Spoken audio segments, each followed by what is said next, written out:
In this concept video, we're going to be discussing standard position angles.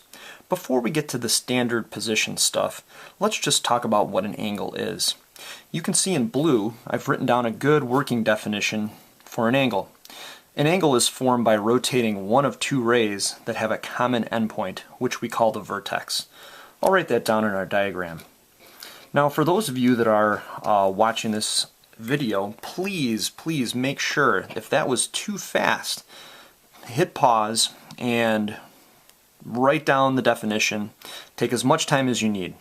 Really good thing to do when you're watching a math video or another video where you're learning from that video is to hit pause, rewind if you need to, and make sure that you get that information down. It's kind of a cool thing about watching a math video is that if you're in a lecture or if you're taking notes down from a teacher kind of regular style in the classroom, you can't hit pause. So please make sure that you're utilizing that feature.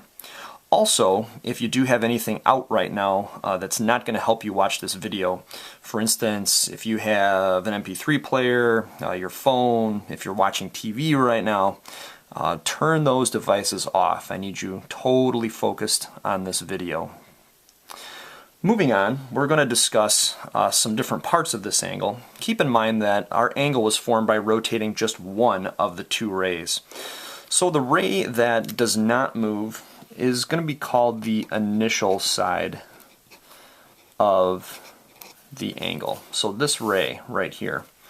And according to our definition, what's happening is these two rays were originally on top of each other with a common endpoint we call the vertex, and one of them was rotated. And so the one that's rotated here we'll call the terminal side.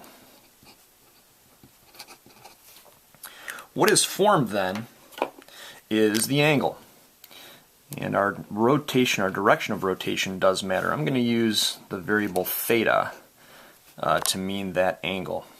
Theta is a good variable to use for an angle. Just kind of clues you in that we might be talking about an angle. And there's a few other ones that when you see these, your mind is going to automatically say, hey, this is probably an angle. So one of those is alpha. And another one that we commonly see is beta. Oops. If we want to measure this angle, there's lots of different units of measure. Well, maybe a few, I should say, maybe not a lot, but a few. And anyways, we have a protractor right here, and this protractor has degrees on it. And so to accurately measure this angle, we're going to take the vertex and put that right here where these two lines meet. And we want to make sure that this line here to the right is directly on top of, as close as we can get it, on top of the initial side. Then all we need to do is look where the terminal side ends up. And by the way, if you need to, you can extend this line a little bit. Sometimes the angles, the rays are not drawn very with a good length, so you can just continue that on just with a pencil, and that will help you. It looks like this ray, this angle, excuse me, is right in between like 38 and 39. Let's use 39. You could use 38.5 if you'd like. Protractors are great for getting to the nearest degree, maybe half a degree, somewhere in there, but the precision kind of ends there. Our human eyes just can't see any further than that. You have to use something else or mathematics. So we'll call this one 39 degrees. The next thing we want to do is discuss the standard position stuff. And so what we're going to do is we're going to take this this angle here, and we are going to put that angle in standard position on the coordinate plane. Yes, our friend with the x and y axis, Cartesian coordinate system. You can thank Rene Descartes if you're a fan. Let's see here. So let's try to draw that.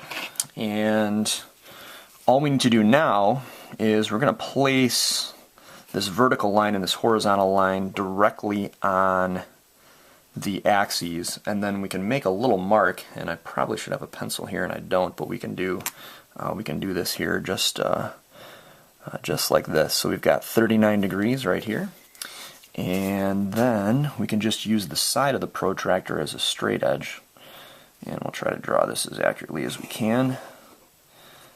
So there it is. There's our ray, and you can put the arrowhead here if you wanted to. You can put it out here as long as it lies on that ray. You're fine.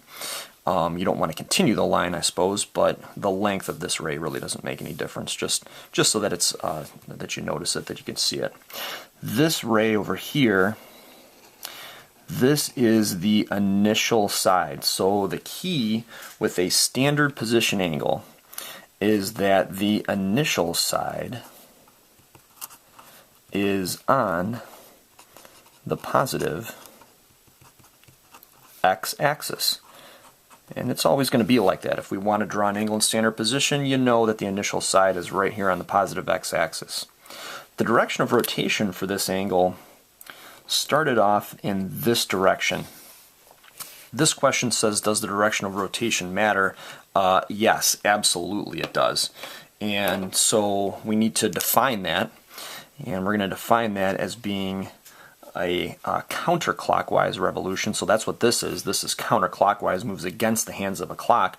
If you want to, you can say that the initial motion is up, I suppose, but we want to use words like counterclockwise because we can be rotating this as many times really as we want, but the direction that we do that does matter. So we can write counterclockwise. Sometimes this is abbreviated with a CCW, counterclockwise. And we're going to define that to be positive. Counterclockwise is positive. Awesome. Now we have the other direction. That would be starting down first, or what we say is the clockwise direction. So we would move in the direction the hands of a clock move. So that's going to be clockwise. And this is sometimes abbreviated as CW. And we're going to define that to be negative. And I think if you want to remember this, that initial little bit of rotation there, if we look at the y-axis, this one would be positive, if we're going up, and this one is down. So if you wanted to try to link that to maybe, your ordered pair work and just the direction up and down, that's fine too. Just understand, though, that counterclockwise is positive and clockwise is negative.